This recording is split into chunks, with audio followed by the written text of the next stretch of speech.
A gente tem que entender que a ação do aluno conta como aula.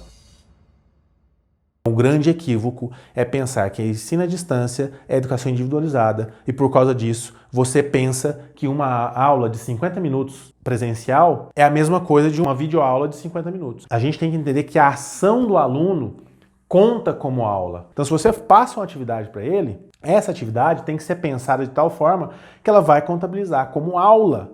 Então presta atenção. Quando você vai pensar numa educação à distância, você tem que pensar em blocos de ação. Olha esse exemplo aqui de módulos ou de blocos de ação que eu criei aqui. Ó. Digamos que eu fosse organizar um bloco de ação para trabalhar à distância com o meu aluno. Então, eu não planejo só aula a aula. Eu planejo um conjunto de aulas, um conjunto de ações que vão trabalhar com o aluno à distância. Então, que conjunto de ações, que bloco de ações são esses? Então, nesse caso aqui, eu pensei, primeiro eu vou mandar uma videoaula de 20 minutos, até 20 minutos. E depois dessa videoaula, você entraria com questões. Depois outra videoaula de 20 minutos, mais questões. Depois outra videoaula de 20 minutos, mais questões. Depois, quem sabe, uma live tira dúvidas, uma live de síntese, uma live de revisão e, quem sabe, um instrumento avaliativo, uma avaliação no final aí. Quando eu olho isso aqui, ó, se você fosse somar o tempo, 20 minutos,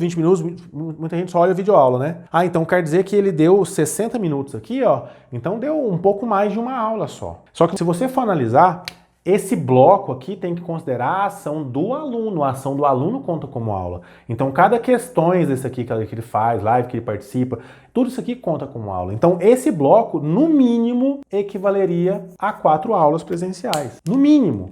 Pode valer até mais, dependendo do tipo de questão que você for utilizar.